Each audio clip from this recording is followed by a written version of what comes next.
So here are my tips in applying sa Concentrix. So this is based on my experience dun sa Concentrix Glorieta 5 na branch. Okay. First things first is dapat naka-formalize ka. You need to go to, I think, third floor or fifth floor ata yun. And then dapat meron kang ID. Okay, na dadalhin. Kasi i-verify ka ng, dito, ng mga staff doon na mag-apply ka talaga. Then, you need to really bring your own money kasi literally yan na one-day process if on-site ka. Okay? Itong experience na sinasabi ko sa iyo is on-site application, not a, what you call this one, hindi siya on-site yung sinasabi ko sa iyo na tips. Okay? Bring your own money, snacks, swerte ka if ever magbibigay sila ng bonggang snacks like hamburger or Jollibee or what, or magpapabuffet sila, that's good. Then, pumunta ka doon sa isang area na merong mga seat and then, wait for the staff to tell you na, gamitin mo na yung computer, maglagay ka ng information, isa kang applicant. Like, yung details mo, yung name, home address, yun yung i-refer mo. If they would allow you to refer people, then next is yun, fill up ka ng form, yung educational background mo, yung work experience mo. Basta yung meron siyang portal, ganun. May form, digital form kang sasagutin doon. And you just need to type your answer. Then after that is wait for the staff to call you if it's time for you to do initial interview. And here's the part. So, for the initial interview is, so, of course, pinaka-common, nandito na yun yung mga common questions, guys, sa isang post ko. Ito.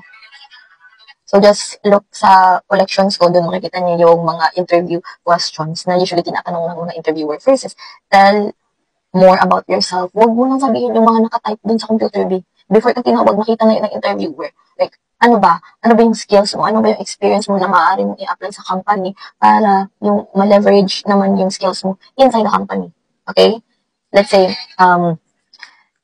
teacher ka before, and then you know a lot of things on how you communicate with other people, diverse people, especially parents, ganun, mga old people, wherein may possibility na ganun din yung magiging customer mo. How can you relate your skill on communicating with other people face-to-face via phone? Okay, ganun yung mga interesting naman hindi mo pa na-type doon sa digital form na fill-upan mo a while ago. Okay? So, next is, why are you interested in working in the BPO company? So, yun sa akin is, na-curious siya, bakit ako nag-career shift from being a education graduate or being teacher. Hindi po talaga ako nag-let, guys. Hindi ako professional teacher. Graduate lang talaga ako sa education field. So, 4 years ako, BEd, Bachelor of Elementary Education, major in General Education. Hindi ako nag-major or what, okay? And then, nag-career shift ako sa BPO. Then, they wanted to know bakit ganun. So, ang sinagot ko is, we all know naman. Ginamit ko talaga, we all know. And of course, you know, you have batchmates or friends or relatives that are also teachers. Teachers are really paid in a very low salary, wherein teachers fully exhaust themselves. Like, they work 24 hours and bring their work at home. And sometimes does not have any time for their family or even for themselves, things like that. And then, unlike sa BPO, is meron siyang time management. Kapag 9 to 5 yung schedule mo, pag uwi mo, wala, tulog ka na lang, gala-gala ka na lang. Ganun talaga yung sabi ko. I was very truthful. I didn't fake it until you make it. Be truthful. Okay? And just be very careful. Huwag mo lang sabihin na, wala lang, gusto mo lang kasi malaki sahod. Okay? Meron din namang ibang, malaking sahod, Don't give the, what they call this one, don't give the interviewer a red flag on your answers. Okay? Make sure na pagiging BPO agent talaga yung gusto mo, or pagiging call center agent talaga yung gusto mo. Okay? Relate your experience, then put it in the context of being a call center agent or representative. Kasi kayo yung magiging frontliner sa iba't ibang mga concerns ng customer. Okay? Next is, ano daw yung salary expectation mo? Sige. So, sinabi ko talaga doon na based on my research, okay? Based on my research, each salary is different in different LOBs, okay? But let's say general na lang, let's say hindi ko alam yung meron pa lang telco, meron pa lang sales, ganun. I expected it to be 20K up, or 20,000 up, okay? Or it can be lower since I am a newbie, but I don't expect it to be 14K dito. Ganun, sinabi ko talaga yung B. Sinabi ko talaga yun. And next is, do you have any experience with customer service? Ako meron talaga akong experience sa customer service because my mother is a customer service or sales clerk siya sa metro. Okay, sa metro. And then, after that is, meron kaming mini business sa Cebu, which is mini sari-sari store, tapos yung printing shop. Of course, that's customer service, right? You talk to people, you recommend them na, eto, mas maganda to na shampoo, ma'am, kasi eto yung palaging sold out sa, namin, sa tindahan. Or, eto, ma'am, masarap to, eto, spicy to. You are recommending, you're doing sales talk, or you're recommending, or especially if meron mong papaload, sasabihin, ano ba yung best na load for Globe? O, nag-a-assess ka ng customers. O, gano'n, nasa ginamit ko yun. Ginamit ko yung experience ko in real life to answer questions. So, you also need to do that. Okay? You need to contextualize everything based on your experience. Kung wala kang experience, you need to find your own answer. Kasi iba yung experience ko, iba yung experience mo. Okay, this is just my tip. Okay, next is, do you have any experience? Ayun. Next one is, what is the difference between customer service and customer experience? You need to research about that, guys. Magkaiba yun, customer service and customer experience. Magkaiba talaga yun. So, ito yung nalaman ko sa isang YouTube channel, tapos na-share din ng OM namin ngayon, is tawag dito, ang customer service is more on the technical side, on how will you resolve the issue. Example, nagkaroon ng trouble yung service ng customer, how will you troubleshoot that? More on technical side siya, more on like by the book, ganun, or more on the process. But when it comes to customer experience, ano ba yung pangkalahatan na experience ni customer before napasok siya sa company nyo, or before niya in-avail yung product or service mo, or nyo, ng company, then during the process na nabili niya na nagagamit niya na, tapos after. Okay, ano yung mga aftermath na, let's say, ayaw niya na mag-subscribe sa iyo, sa isang telco company, or sa service or plan na yun. Paano mo siya tutulungan para makip yung number niya sa ibang service provider, ganun. Ganun yung customer experience, guys. Nandun na yung empathy, nandun na yung lahat na iti-treat mo siya as a friend, as a family, you give them advice, like, andun, like, you need to treat them more human. Okay? Pero dapat makiramdam ka.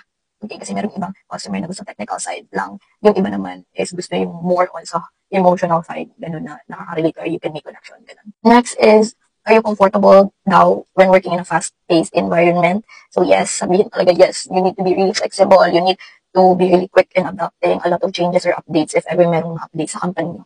And magbabasa ka talaga, make reading a habit. Okay, to enhance your critical thinking and comprehension skills.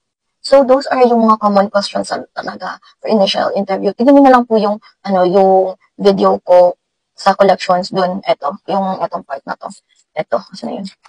So, just really go to the collections. Ito, yung, yung BPO na collection. Tapos, i-click nyo lang dyan. Makikita nyo yung pinaka-first, asan yun, yung video na more on, siya ito, BPO interview questions. Ito, BPO interview questions, ganun. Andun po lahat yung mga possible na interview questions. Or you can search in ChatGPT, or any other AI on how you can answer a lot of interview tips, especially if newbie ka. Dapat expose ka talaga sa mga interview tips and nahasa ka na sa pagsagot in English. Kasi you're not allowed to speak in Tagalog unless yung account mo is Tagalog account or local account.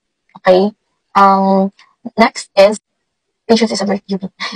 Patience is a virtue talaga when it comes to applying in BPO, especially sa interview tips. And dapat, eye-to-eye contact ka.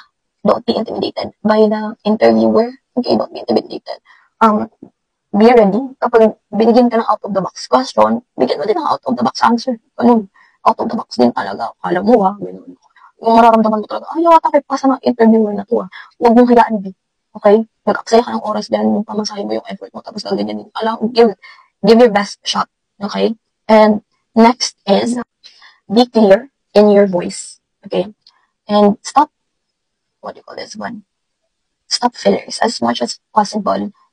Don't do, ganun. Pause for 1 to 2 seconds para malaman ng interviewer, okay, this applicant is really thinking on what he or she is going to say next. So, yeah. Be short and concise din, okay, with your answer, straight to the point. Goods na yun. But if the interviewer wants you to elaborate your answer, then go for it. Okay? But short and concise is really good. Okay? And lastly is, just do your best and God will do the rest. Ipag-pray mo, na yung company na yan yung sasagot sa mga problema mo. Okay? Hindi siya magdadagdag ng problema mo. And just keep on asking on what is the next process, ganun, after ng final interview, dapat pala tanong kami. If ever magsasabi sila na, do you have any questions for me? O, ganon. Okay? So, tanongin mo din, hindi pwedeng ikaw lang yung sagot ng sagot. If they're gonna ask you that. Okay? Or pwede ka naman proactive. Before we end this interview, I would like to ask something, if that's okay with you. O, ganon. O, diba? Then watch, my tip for you is watch a lot of content creators na yung niche nila or yung channel nila sa TikTok, sa YouTube, sa Facebook is more on call center tips in interview, final interview, assessment, and many more. Kasi doon mahahasa na, ganito pala sumagot, ganito pala yung mga tips. Kasi hindi mo makukuha lahat ng tips sa isang content creator lang. Okay? Ask them also kasi sila yung mas nauna sa akin, sila yung mas tenured and may alam sila on how BPO really works. Okay? Kahit nakapit yung mata nila. So yeah, that's my tip. So good luck and God bless and let's claim it na mapapasa mo talaga siya. Okay?